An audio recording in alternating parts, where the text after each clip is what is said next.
আসসালামু আলাইকুম রহমতুল্লাহি ওবরকাতুহু।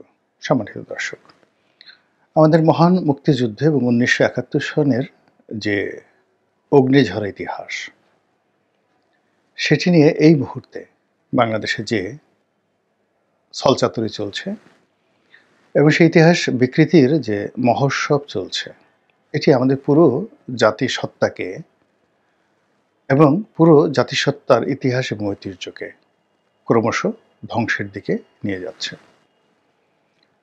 আমাদের যিনি এখন প্রধান উপদেষ্টা রয়েছেন ডক্টর মোহাম্মদ ইউনূস, ভদ্রলোক বয়স্ক মানুষ, সম্মানিত মানুষ, এবং শেখ হাসিনার সঙ্গে তার শত্রুতা, এই শত্রুতার কারণে তিনি পুরো দেশ এবং জাতির সকলের সহানুভূতি তিনি পেয়েছিলেন। এই ভদ্রলোক সারা জীবন শুধু গ্রামীণ ফোন নিয়ে, গ্রামীণ ব্যাংক নিয়ে ব্যস্ত ছিলেন এবং সারা দুনিয়া চষে বেরিয়েছেন, নোবেল পুরস্কার পেয়েছেন, বিভিন্ন মোটিভেশনাল স্পিচ দেওয়া সারা দুনিয়াতে, এবং একটার পর একটা আন্তর্জাতিক স্বীকৃতি লাভ, সেটা ডক্টরেট ডিগ্রি হোক, সেটা কোনো রাষ্ট্রীয় প্রতিষ্ঠানের স্বীকৃতি হোক, কিংবা অন্য যে কোনো কিছু, বিদেশ থেকে যে কোনো একটা সার্টিফিকেট পেলেই তিনি নিদারুণ খুশি হতেন। এবং তার এ সকল সার্টিফিকেট, ডক্টরেট ডিগ্রির সংখ্যা হাজারখানেক তো হবেই। এবং এই কাজগুলো তিনি করেছেন বলতে গেলে গ্রামীণ ব্যাংক প্রতিষ্ঠা হওয়ার পর থেকে, আর ১৯৯৬ সনের পর থেকে রাষ্ট্রীয় মদদে, মানে ১৯৯৬ থেকে ২০০১ সন পর্যন্ত আওয়ামী লীগ জমানাতে তিনি যে কোনো কারণে শেখ হাসিনার খুব কাছাকাছি চলে গিয়েছিলেন। শেখ হাসিনা তাকে স্যার সম্বোধন করতেন এবং সারা দুনিয়াতে তিনি চষে বেরিয়েছেন রাষ্ট্রীয় অতিথি হিসেবে, এবং ওই সময়টাকে ম্যাটারালাইজ করে তিনি তার যে আন্তর্জাতিক খ্যাতি এবং দ্যুতি, এটি তিনি বাড়িয়েছেন। এটা তার ব্যক্তিগত সফলতা। কিন্তু এরশাদ জমানাতে যদিও তিনি এরশাদের আনুকূল্য নিয়ে গ্রামীণ ব্যাংক প্রতিষ্ঠা করেছিলেন, কিন্তু রাষ্ট্রীয় কোনো কর্মকাণ্ডে দেশে এবং বিদেশে এরশাদ সাহেব তাকে কখনো ওইভাবে প্রিভিলেজ দিয়েছেন এরকম কোনো সিঙ্গেল উদাহরণ নেই। কিংবা ১৯৯১ থেকে ৯৬ সনাবধি এই পুরো সময়টিতে বিএনপিও তাকে যে গুরুত্ব দিয়েছে, নট লাইক দ্যাট। বরং যখন তত্ত্বাবধায়ক সরকার অতীতে এসেছে, তিনি একজন গুণী ব্যক্তি হিসেবে, একজন গ্রহণযোগ্য ব্যক্তি হিসেবে তিনি সেই তত্ত্বাবধায়ক সরকারের একজন উপদেষ্টা রূপে তিনি দায়িত্ব পালন করেছেন, এবং আবার সেই দায়িত্ব পালন শেষে তিনি তার কর্মের অধিক্ষেত্রে ফিরে গিয়েছেন। ১/১১ যখন হলো ২০০৬ সনে, তখন কে বা কারা তাকে বুদ্ধি দিল, বা তিনি নিজে বুদ্ধিটি গ্রহণ করলেন, রাজনীতি করবেন, একটা রাজনৈতিক দল করলেন, বহু মানুষকে একত্রিত করলেন, এবং একটা সময় তিনি বুঝতে পারলেন যে এটা তার কর্ম নয়। তিনি এয়ারপোর্টে নামলেন এবং কান ধরে তওবা করলেন যে আমি এর মধ্যে আর নেই। এরপর থেকে তিনি তার কর্ম নিয়েই ব্যস্ত আছেন, কিন্তু তার যারা প্রতিপক্ষ, বিশেষ করে আওয়ামী লীগ, তারা তাকে ছাড়েনি। তাকে অকথ্য নির্যাতন করেছে মানসিকভাবে, আর্থিকভাবে, এবং তার সকল কিছু তছনছ করে দেওয়ার জন্য সব চেষ্টা আওয়ামী লীগ সরকার করেছে। আর বিপরীতে তিনি দেশের ভেতরে এবং দেশের বাইরে তার যত বন্ধু রয়েছে, বান্ধব রয়েছে, সব মিলিয়ে তিনি আওয়ামী লীগ সরকারের উপর একটা চাপ প্রয়োগ করার জন্য চেষ্টা করেছেন। এবং তার বন্ধুরা, তার শুভানুধ্যায়ীরা, কেউ হয়তো তার সঙ্গে যোগাযোগ রেখেছেন বা কেউ রাখেননি, কিন্তু স্বপ্রণোদিত হয়ে একজন মানুষের প্রতি অত্যাচার করা হচ্ছে, এটাকে অনেকেই যাকে বলা হয় প্রতিবাদ করেছেন। তো দেশের বাইরে যারা তার ঘনিষ্ঠজন রয়েছেন, তারাও অনেকগুলো প্রতিষ্ঠান, বেশ বহু সংখ্যক নোবেল লরিয়েট, এ যাবৎকালে যত নোবেল পুরস্কার পেয়েছেন তারা, তারপরে মার্কিন রাজনীতির বিশেষ করে ডেমোক্র্যাট দলীয় সংসদ সদস্য, সিনেটর, সাবেক প্রেসিডেন্ট, সবাই তার পক্ষে ওকালতি করেছেন, কিন্তু সমস্যার সমাধান হয়নি। আর এই না হওয়ার কারণে শেখ হাসিনা আরও বেপরোয়া হয়ে গিয়েছেন, আর তিনি আরও অসহায় হয়ে পড়েছেন। আর আমরা যারা সাধারণ জনগণ, আমরা তাকে ভালোবেসেছি পাগলের মতো করে। এটা সবাই হয়। তার জায়গায় যদি অন্য যে কোনো মানুষ থাকতেন, আমরা তাকেও ভালোবাসতাম।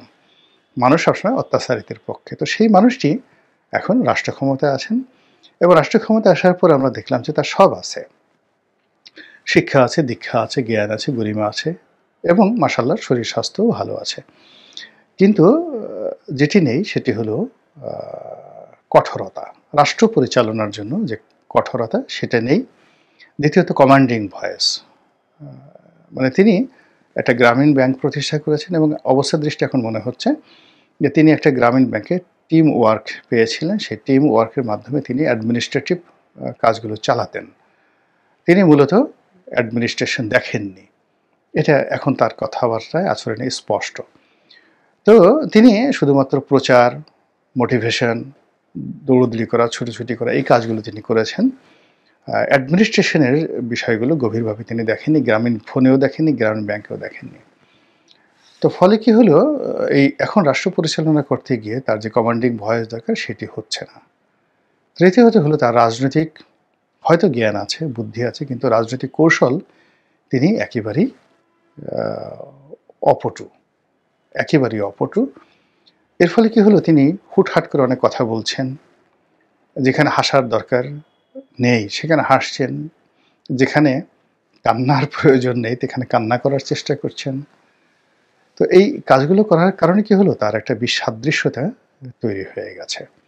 তিনি যে রিসেট বাটন চাপার কথা বলেছেন, তারপরে মাস্টার মাইন্ড, আন্দোলনের মাস্টার মাইন্ডের কথা বলেছেন, তারপরে ম্যাটিকুলার শব্দগুলো বলেছেন, এগুলো ভীষণ রকম প্রতিক্রিয়া তৈরি করেছে রাজনৈতিক অঙ্গনে। এবং এই অল্প সময়ের মধ্যে তার ইমেজটা তার জন্য বুমেরাং হয়ে পড়েছে। তিনি অনেক শত্রু তৈরি করে ফেলেছেন সাধারণ মানুষের মধ্যে। তো তার অনেকগুলো কথার মধ্যে যেগুলো ম্যাটিকুলাস সেটার আলাদা প্রেক্ষাপট, তারপর মাস্টার মাইন্ড সেটার আলাদা প্রেক্ষাপট, কিন্তু এই আমাদের যে ইতিহাস এবং ঐতিহ্যের সঙ্গে যেটা সম্পৃক্ত সেটা হলো রিসেট বাটন চাপ দেওয়া। একটি বক্তব্য তিনি যা বলার চেষ্টা করেছেন যে এই আন্দোলনকারীরা, ছাত্র নেতারা, সমন্বয়করা এই আন্দোলনের সফলতার মাধ্যমে যে কাজটি করেছে সেটা হলো তারা একটা রিসেট বাটনে চাপ দিয়েছে। It's a scientific term. Reset মানে সায়েন্টিফিক টার্ম, এটা আধুনিক প্রযুক্তির সাথে সম্পৃক্ত। আপনি একটা কম্পিউটার রিসেট করবেন, তারপর একটা প্রোগ্রামকে আপনি রিসেট করবেন, এর সাথে জড়িত। কিন্তু তিনি যাই মিন করে থাকেন না কেন বা যাই বলে থাকেন না কেন, আলটিমেটলি এটিকে ডক্টর ইউনূস বিরোধী যারা আছে তারা বলার চেষ্টা করছে যে আমাদের হাজার বছরের যে ইতিহাস, হাজার বছরের যে ঐতিহ্য, সব কিছুকে তিনি রিসেট করে তার মতো করে তৈরি করবেন গ্রামীণ ব্যাংকের আদলে, চট্টগ্রামের আদলে এবং তার মতো করে। এবং এই কথার যে প্রতি জবাব সাধারণত রাজনীতিতে যেটা হয়, বাতচিত বা সওয়াল জবাব, আপনি যাই বলেন না কেন সেটার একটা কাউন্টার জবাব দিতে হবে। বিএনপি যাই কিছু বলুক, আওয়ামী লীগ তার বিরুদ্ধে বলবেই, আওয়ামী লীগ যা বলুক বিএনপি তার বিরুদ্ধে বলবে, এবং এটা নিয়েই রাজনীতি। এবং মানুষ সত্য মিথ্যা বিশ্লেষণ অতটা করে না।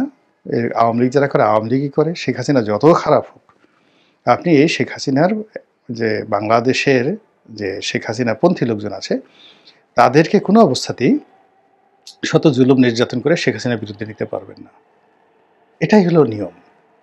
আবার বিএনপি যারা করে তাদেরকে শত নির্যাতন করে আপনি বিএনপির বিরুদ্ধে, তারেক রহমানের বিরুদ্ধে, খালেদা জিয়ার বিরুদ্ধে নিতে পারবেন না। জামাতেরও একই অবস্থা, জাতীয় পার্টির একই অবস্থা। তো সেক্ষেত্রে ডক্টর মোহাম্মদ ইউনূসের এইরকম কোনো রাজনৈতিক সংগঠন না থাকার কারণে তার যারা লোকজন আছে সেই লোকজনগুলো কিন্তু কেউ তার পক্ষে ওভাবে রাজনৈতিক সংগঠনের মতো নামেনি এবং তার কোনো কথাকে ব্যাখ্যা করার চেষ্টা করেনি, তার পক্ষে কেউ কণ্ঠ খুলছে না, কলম তুলছে না। ফলে এই ভদ্রলোক একেবারে একা, নিঃসঙ্গ, নীরব। তার চারিদিকে কোনো কোলাহল নাই, কেউ বলছে না ইউনূস ভাই জিন্দাবাদ, ইউনূস ভাইয়ের আগমন, শুভেচ্ছা, স্বাগতম, এক ইউনূস, লোকান্তরে লক্ষ ইউনূস, ঘরে ঘরে, এই ধরনের কথাবার্তা হচ্ছে না। ফলে কি হচ্ছে, তার ভালো দিকগুলো যেটা আছে সেই ভালো দিকগুলো আমরা এনজয় করছি, কিন্তু আমরা কৃপণতা করছি বলছি না। তার মন্দ যে দিকগুলো, যেগুলো আমাদের মনের মতো হয়নি, এগুলো আমরা সমালোচনা করছি। আর তার ওই কথাকে ব্যবহার করে যে অনার সৃষ্টি তৈরি হচ্ছে সমাজে, এ সব কিছুর জন্য আমরা এই বয়স্ক বা প্রবীণ সম্মানিত মানুষটিকে দায়ী করছি। যেমন তিনি একটা শব্দ বলে দিয়েছেন, রিসেট বাটন, ভালো কথা। এখন রিসেট বাটন এইটা বলার পরে তিনি এখন পর্যন্ত কোনোটা রিসেট করেছেন মুক্তিযুদ্ধ নিয়ে, কোনো একটা বিষয় নিয়ে আজে বাজে কথা বলেছেন আমি শুনিনি। কিন্তু ব্যাপার হলো যে বাইরে যে সকল কথাবার্তা হচ্ছে, আওয়ামী বিরোধী যারা শক্তি তারা যে সকল কথাবার্তা বলছে, আলটিমেটলি এই দায়গুলো তার উপর চলে আসছে, এবং তিনি যে দায়ী নন এই কথাটা বলার জন্য তার অফিসে একজন প্রেস সচিব আছেন, মিস্টার শফিক, অত্যন্ত ভদ্রলোক মানুষ, কিন্তু তারও তো একটা সীমাবদ্ধতা আছে। তিনি তো এরকম গলাবাজি করা কোনো সাংবাদিক কখনোই ছিলেন না, কিংবা গোয়েবলসের মতো এরকম প্রচার করতে পারেন এরকম তার কোনো দক্ষতা নেই। তিনি ইংরেজিতে টুকটাক খবর পাঠিয়েছেন, মানে তিনি যেহেতু এএফপিতে চাকরি করেছেন, ফ্রান্সের একটি প্রতিষ্ঠান এএফপি অথবা এপি, তো সেখানে তারা বাংলাদেশ থেকে যে নিউজগুলো তার সংবাদদাতারা নেয় ওইগুলোকে এডিট করে তিনি সেগুলো পাঠিয়ে দেন। ইট ওয়াজ এ অ্যাডমিনিস্ট্রেটিভ পোস্ট। কিন্তু আমাদের দেশে আওয়ামী লীগ জমানাতে যেভাবে মোজাম্মেল বাবু ছিলেন, যেভাবে নাইমুল ইসলাম খান ছিলেন, যারা রাতকে দিন করতে পারতেন, দিনকে রাত করতে পারতেন, যেভাবে ফারজানা রূপা ছিলেন, তো এরকম কেউ ডক্টর মোহাম্মদ ইউনূসের পাশে এখনো পর্যন্ত আসেনি। ফলে তার যে কথাগুলো, বক্তব্যগুলো, সেই বক্তব্যগুলো ডিফেন্ড করার মতো তার আশেপাশে কেউ নাই।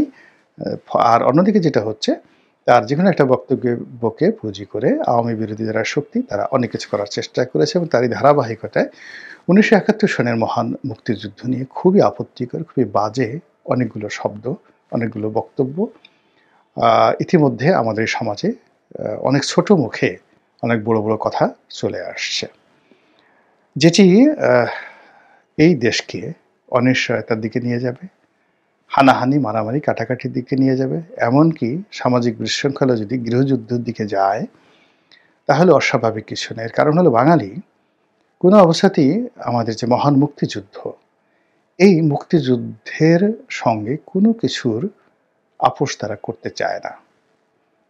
এবং এই মহান মুক্তিযুদ্ধের সময় যে বীরশ্রেষ্ঠ যারা হয়েছেন, আত্মাহুতি দিয়েছেন, তাদের পাশে অন্য কোনো বীরশ্রেষ্ঠকে তারা বসাতে চান না। হয়তো ভিন্ন প্রেক্ষাপট হবে, ভিন্ন নাম হবে, কিন্তু 1971 সনের মহান মুক্তিযুদ্ধের যারা বীরশ্রেষ্ঠ, তাদের চেহারা, তাদের ব্যক্তিত্ব, তাদেরকে নিয়ে গান রচিত হলে, তাদের নাম শুনলে মানুষের মধ্যে যে আবেগ চলে আসে, সেই আবেগের সঙ্গে অন্য কোনো আবেগের তুলনা হয় না। ঠিক সেই জায়গাটাতেই এই মানুষ, ইদানিংকালের যারা সমালোচনাকারী, তারা এগুলো বলার চেষ্টা করছে। মুক্তিযুদ্ধে 30 লক্ষ শহীদ হয়নি, 2 লক্ষ মা বোনের ইজ্জত হারায়নি, এই সকল কথাবার্তা বলা হচ্ছে। তারপরে জাতির পিতা, কিসের জাতির পিতা? শেখ মুজিবকে, বঙ্গবন্ধুকে, সে তো পালিয়ে গেছে, যান বাঁচাতে পালিয়ে গেছে। শেখ হাসিনাকে, সে তো মুক্তিযুদ্ধের সময় তার স্বামীর সঙ্গে থেকে সেই মুক্তিযুদ্ধের সময় যদি তার যদি অর্জন কিছু থেকে থাকে তাহলে সে প্রেগন্যান্ট হয়েছে, এবং ওই সময় পাকিস্তানিদের তত্ত্বাবধানে সে একটা সন্তান প্রসব করেছে। সমাজের জ্ঞানী গুণী লোকজনগুলো এই সকল কথাবার্তা খুব বাজে এবং বিশ্রীভাবে বলার চেষ্টা করছে। ফলে কি হলো, আওয়ামী লীগ মুক্তিযুদ্ধ নিয়ে যে বাড়াবাড়ি করেছে, শহীদ প্রেসিডেন্ট জিয়াউর রহমানকে নিয়ে যে কুৎসা করেছে, বেগম জিয়াকে নিয়ে যে সকল অশ্লীল অশ্রাব্য কথাবার্তা বলেছে, তার শতগুণ এখন আওয়ামী লীগের উপর ফিরে আসছে। কিন্তু বিএনপি একটা অভিজ্ঞতা দল। আমি যে কথাগুলো বলছি, অবাক করার ব্যাপার হলো বিএনপির ডেডিকেটেড যে সমস্ত লোকজন রয়েছেন, নেতাকর্মী রয়েছেন, তারা কিন্তু কেউ এই সকল বাজে কথা বলছেন না, বরং মুক্তিযুদ্ধের পক্ষে তারা এই সময়টাতে খুব গুরুত্বপূর্ণ ভূমিকা পালন করার চেষ্টা করছেন। যারা বলছেন তাদের একটা বিরাট অংশ স্বাধীনতা বিরোধী, আর তাদের একটা বিরাট অংশ স্বাধীনতা বিরোধীদের পরবর্তী প্রজন্ম, তাদের একটা বিরাট অংশ নতুন জেনারেশনের, যারা স্বাধীনতা বিরোধীও ছিল না, স্বাধীনতার পক্ষ ছিল না, কিন্তু তাদের যথেষ্ট গ্রুমিং হয়নি। আমাদের সমাজে দেখা গেল যে আমরা যখন 8-9-এ পড়তাম, সেই সময়টাতে আমাদের যে জ্ঞান ছিল, গরিমা ছিল, দেশ বিদেশের খবরাখবর ছিল। তারপর আমরা শত বছরের, হাজার বছরের ইতিহাস সম্পর্কে জানতাম 8-9-এ থাকতে। 8-9-এ থাকতে আপনি এখন ক্লাস 9-এর একটা ছেলে মেয়েকে জিজ্ঞাসা করেন তো, হু ইজ মার্শাল মার্সোয়ানি, কিংবা জিজ্ঞেস করুন ভিনসেন্ট ভ্যান গগের সম্পর্কে 5 লাইন বলো। 8-9-এর, 6-7-এর একটা ছেলে মেয়েকে জিজ্ঞাসা করেন। অথচ আমরা অজপাড়াগায় ছিলাম। সেই অজপাড়াগায় থাকার পরেও এই নামগুলো, এদের কর্মকাহিনীগুলো, এদের বইগুলো, এদের লেখাগুলো আমরা সেই ছোটোকালে আমরা হ্যান্স ক্রিস্টিয়ান অ্যান্ডারসনের লেখা আমি পড়েছি ক্লাস 7-এ থাকতে। আমরা এডগার রাইস বারোজের লেখা পড়েছি সেই ক্লাস 6-এ থাকতে, টারজান দ্য অ্যাপ ম্যান। এটা কল্পনা করা যায় না এই যুগে। আমাদের অজপাড়া আগে রবীন্দ্র জয়ন্তী হতো, নজরুল জয়ন্তী হতো, যেখানে মানে কারেন্ট ছিল না, কোনো কিছু ছিল না, হ্যাজাক লাইট জ্বালিয়ে এই রবীন্দ্র জয়ন্তী হতো। ফলে আমাদের সমাজের একটা বিরাট অংশ গ্রুমিং হয়েছিল ইতিহাসে, সাহিত্যে, সংস্কৃতিতে। কিন্তু এখনকার যে ছেলে, এদের কেমন অবস্থা? আমি কয়েকদিন আগে আমার এক বন্ধু সচিব, গভর্নমেন্ট সরকারের সচিব, তো বুঝতে পারেন যে ইউনিভার্সিটিতে একসাথে পড়েছি, পাশাপাশি হলে থেকেছি, এখন সে সরকারের সচিব। তো তার বড় ছেলে আমেরিকার একটা বিশ্ববিদ্যালয়ে পড়াশোনা করে। তো বিশ্ববিদ্যালয়ে পড়াশোনা করে, তো এখন আমরা একই গাড়িতে যাচ্ছি। তো একই গাড়িতে যাচ্ছি, তো আমি তার সাথে, ছেলেটার সঙ্গে যখন কথা বললাম, তখন আমরা আলটিমেটলি 4-5 ঘন্টা আমরা একসাথে ঘুরেছি। এর মধ্যে সেই ছেলেটা আমার বাসায় আসছে, তার বাপ, তার মা, আমরা অনেক আড্ডা মারতেছি, কথাবার্তা জিজ্ঞাসা করছি। তো হঠাৎ অল অন এ সাডেন জিজ্ঞেস করলাম যে, বাবা তুমি কি জানো হুইজ আই অ্যাম, মানে আমি কে? সে বলে যে আমি জানি না। আমি বললাম যে আমি যে তোমার বাবার বন্ধু, এটা কি তুমি জানো? কয় না। তুমি কি আমার এই যে আজকে যেখানে এসেছো, এখানে এসেছো, তো তুমি কি আমার নামটা কখনো শুনেছো, বা হুইজ আই অ্যাম, আমার নামটা কি, তোমার আগ্রহ জেগেছে? বলে যে না। তো আপনি বোঝার চেষ্টা করুন যে বাংলাদেশ থেকে একজন সচিবের ছেলে আমেরিকাতে পাঠানো হয়েছে, সে আমেরিকার একটা বিশ্ববিদ্যালয়ে পড়ে। তো সে একটা পরিবারের সঙ্গে 5 ঘন্টা সময় কাটালো, তার মনে একবারও প্রশ্ন জাগেনি। তার বাবাকে জিজ্ঞাসা করে, বাবা যেখানে যাচ্ছি তিনি কে, তার নাম কি, তার সঙ্গে সম্পর্ক কি? অথবা 4 ঘন্টা ধরে একজন মানুষের কথা শুনলো, কথাবার্তা শুনলো, একবারও মনে হয়নি this man belongs a name, তার একটা নাম থাকা দরকার। তখন আমি বললাম যে বাবা আমার নাম গোলাম মাওলা রনি, এই আমার পরিচয়, তোমার বাবার বন্ধু আমি। তো এখন চিন্তা করুন, এই যে জেনারেশন, এখন এই জেনারেশনে অনেকে পাকা পাকা কথা বলতেছে, মোবাইল চালাচ্ছে, এখানে ইন্টারনেটে তাস খেলছে, এখানে ইন্টারনেটে বাংলাদেশে বসে ওখানে গেম খেলছে জাপানের এক 80 বছরের বৃদ্ধর সাথে। এটা সাইকোপ্যাথি, এটা এক ধরনের মানসিক রোগ, এটা একটা যন্ত্রণা। আপনি যদি ইভাল নোয়া হারারির কতগুলো বক্তব্য শুনেন, ব্যানানাস ইন হ্যাভেন, তার একটা বিখ্যাত যাকে বলা হয় ভাষণ রয়েছে, এবং নোয়া হারারি এই মুহূর্তে হিব্রু বিশ্ববিদ্যালয়ের অধ্যাপক, এবং সারা পৃথিবীর যে কয়েকজন নামকরা জ্ঞানী ব্যক্তি রয়েছেন তার মধ্যে একজন নোয়া হারারি। তার কিছু বক্তব্য দেখলেই বুঝতে পারবেন যে এই সোশ্যাল মিডিয়া এবং ইন্টেলিজেন্ট, যে আর্টিফিশিয়াল ইন্টেলিজেন্স আমাদেরকে কি সর্বনাশ করেছে। তো সেই আর্টিফিশিয়াল ইন্টেলিজেন্সের কবলে পড়া একটা জেনারেশন, এখন সেই জেনারেশনকে নিয়ন্ত্রণ করার জন্য যদি এআই সম্পর্কে কোনো ধারণা না থাকে, রাজনীতি সম্পর্কে ধারণা না থাকে, তারা তাদের উপর নেতৃত্বে থাকে, তাহলে যা হবার তাই হচ্ছে এই বাংলায়। ফলে আমাদের এই যে মহান মুক্তিযুদ্ধ নিয়ে, তারপরে মুক্তিযুদ্ধের ইতিহাস নিয়ে, এমনকি বাঙালি জাতির ইতিহাস নিয়ে যে সকল কথাবার্তা হচ্ছে, এটা পুরো যে কাঠামো, এই রাষ্ট্রটা তো একটা কাঠামোর উপর দাঁড়িয়ে আছে, একটা পিলারের উপর দাঁড়িয়ে আছে। এখন যদি আপনি পিলারগুলোকে সরিয়ে দেন, হোয়াট এভার মেবি, আপনার পিলারগুলো বাঁশের তৈরি, কনক্রিটের তৈরি, কিংবা বটগাছের তৈরি, কিংবা যাকে বলে আরও দুর্বল কাঠের তৈরি, ডাজ নট ম্যাটার, কিন্তু ওটা একটা পিলার, পিলারের উপরে স্ট্রাকচারটা দাঁড়িয়ে আছে। এখন আপনি হঠাৎ করে বললেন যে এই মুক্তিযুদ্ধ নামক যে পিলারটি, এটি দরকার নেই, স্বাধীনতা নামক একটা পিলারটি নতুন করে এখানে রিসেট করতে হবে, নতুন পিলার দিতে হবে এখানে। তারপর আমাদের যে ইতিহাস এবং ঐতিহ্য, আর একটা পিলার, সেটাকে পাল্টাতে হবে, রিসেট করতে হবে। তারপর আমাদের যে সংস্কৃতি, যেটাকে আমরা বলা হয় কালচার, সেই সংস্কৃতি, এটা হবে না। আমাদের যে রাজনৈতিক ইতিহাস, এটা একটা পিলার। আমাদের জনগণের আশা এবং আকাঙ্ক্ষা, এটা একটা পিলার। এই সমস্ত পিলারগুলোর উপরই দেখা গেল স্বাধীন সার্বভৌমর মানে গণপ্রজাতন্ত্রী বাংলাদেশ সরকার নামক যে রাষ্ট্রটি, এটি প্রতিষ্ঠিত হচ্ছে। তো সেই পিলারগুলোকে নড়বড়া করে দিচ্ছি, কেটে দিচ্ছি, সরিয়ে দিচ্ছি, আলটিমেটলি কি হচ্ছে, পুরো স্ট্রাকচারটা ধপাস করে পড়ে যাবে। আর পড়ে যাওয়ার পরে কি হবে, এই যে এখন যারা কথাবার্তা বলেছেন তারা অতীতে গুরুত্বপূর্ণ ব্যক্তি ছিলেন না, তাদের পিতামাতা আত্মীয় স্বজন কখনই গুরুত্বপূর্ণ ব্যক্তি ছিলেন না। আপনি দেখেন এখন অনেকেই খুব বড় বড় কথা বলছেন, কিন্তু রাজনীতি বলেন, রাষ্ট্র পরিচালনা বলেন, এখানে একটা ট্রেডিশন লাগে। রাজার ছেলে রাজা হবে, মন্ত্রীর ছেলে মন্ত্রী হবে, জমিদারের ছেলে জমিদার হবে। রাতারাতি এখানে এসে হুট করে কোনো কিছু করা যায় না, কোনো কিছু করা যায় না। তো শুধু বাংলাদেশে আজ দেখেন কেন ইংল্যান্ড তাদের 800 বছর পুরনো রাজতন্ত্রকে ধরে রেখেছে, কেন 2500 বছরের রাজতন্ত্রকে জাপান ধরে রেখেছে। তো এই জিনিসগুলো বুঝতে হবে, ইতিহাস ঐতিহ্য রাতারাতি আপনি ইচ্ছে করলেই একটা নতুন কিছু দিয়ে, একটা জেনারেশন দিয়ে 1000 বছরের একটা ট্রেডিশন ঐতিহ্যকে মুছে দিতে পারেন না। ঐতিহ্য এমন একটা জিনিস, প্রথা এমন একটা জিনিস, কাস্টম এমন একটা জিনিস যেটা বিশ্ব আইনে বিধিবদ্ধ, সাংবিধানিক আইনের চাইতেও প্রথা গুরুত্বপূর্ণ। কাজেই বাংলাদেশে যে প্রথাগুলো গড়ে উঠেছে বিভিন্ন সময়টিতে, রাতারাতি আপনি এই প্রথাগুলো নষ্ট করতে পারেন না। এখন সেই জিনিসটি চক্রান্ত চলছে। সমাজের যারা কর্তা ব্যক্তি রয়েছেন, 1000 বছর ধরে বংশ পরম্পরায় যারা বাংলাদেশে এলিট হিসেবে আছেন, তাদের উচিত মুখ খোলা। আল্লাহ আমাদের সবাইকে হেদায়েত দান করুন এবং হেফাজত করুন। আসসালামু আলাইকুম ওয়া রাহমাতুল্লাহি ওয়া বারাকাতুহু।